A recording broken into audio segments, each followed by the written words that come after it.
Bonjour tout le monde, je m'appelle Rémi, je fais partie de l'équipe de Projet Collectif et aujourd'hui je vais vous parler d'une des plateformes en commun qui s'appelle Passerelle. Passerelle, c'est une plateforme éthique qui sert à créer ou à rejoindre des communautés ainsi qu'à échanger avec des personnes impliquées sur les mêmes enjeux que vous.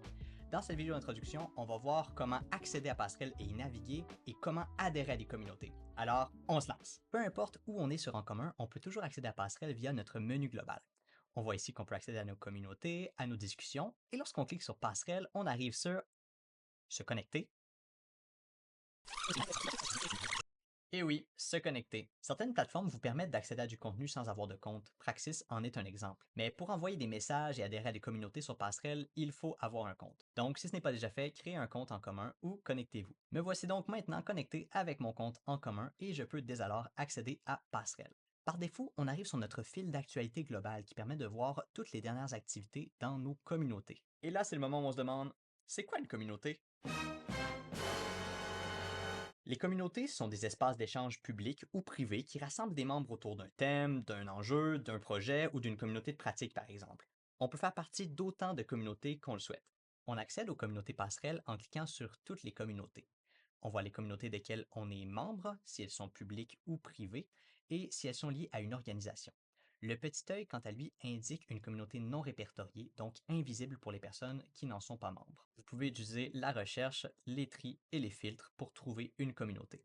Voici à quoi ressemble une communauté dont vous êtes membre. Au centre, on a la messagerie avec les différents messages des personnes qui en font partie, un onglet avec la liste des membres, et à droite, on a un volet avec une courte description de la communauté, un lien vers son profil en commun, vers ses carnets et ses notes. Finalement, vous avez vos discussions qui rassemblent toutes vos conversations privées, individuelles, avec d'autres utilisateurs et utilisatrices de Passerelle. Mais si vous venez tout juste de vous créer un compte en commun, votre fil Passerelle ressemblera plutôt à ceci. C'est pourquoi la première chose à faire est d'adhérer à des communautés qui vous intéressent. Pour adhérer à une communauté publique, cliquez sur Rejoindre et vous deviendrez automatiquement membre. Pour adhérer à une communauté privée, cliquez sur Demande d'adhésion, puis indiquez aux responsables pourquoi vous souhaitez joindre la communauté. Une fois que c'est envoyé, les responsables vont recevoir une notification pour approuver ou refuser votre demande. Pour avoir une vue d'ensemble des communautés, vous pouvez aussi accéder au répertoire des communautés sur En commun.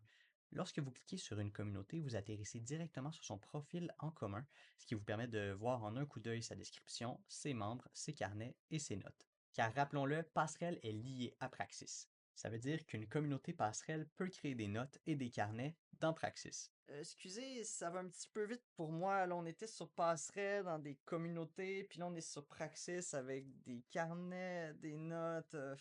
Bon, c'est vrai que je suis allé un peu vite. Prenons-le comme suit. Si on voit Passerelle comme un village dans lequel les gens et les communautés se rencontrent et échangent, on peut voir Praxis comme la bibliothèque dans laquelle ces communautés peuvent organiser l'information. Les carnets et les notes d'une communauté sont donc classés sur Praxis. Est-ce que c'est un peu plus clair? Oui, merci. De plus, lorsqu'une nouvelle note est créée dans la communauté, elle peut être intégrée directement sur le fil Passerelle. Ainsi, vous allez recevoir une notification vous indiquant que du nouveau contenu a été ajouté dans la communauté. Finalement, le bouton Créer tout en haut vous permet de créer une nouvelle communauté ou une nouvelle discussion individuelle sur Passerelle. Petit truc, avant de créer une nouvelle communauté, commencez par faire une recherche parmi les communautés existantes pour voir s'il y en aurait une qui correspondrait à vos besoins. S'il n'y en a pas, on vous invite à en créer une nouvelle. Et si on fait une erreur? Il y a toujours manière de corriger une erreur sur Passerelle, donc n'hésitez pas à faire des tests. Dans le pire des cas, écrivez-nous au info@encommun.io et il nous fera plaisir de répondre à vos questions. Dans cette vidéo, on a découvert Passerelle et son fonctionnement et on a vu comment adhérer à des communautés. Dans une prochaine vidéo, on verra comment créer une communauté. Donc d'ici là, on se dit à très bientôt.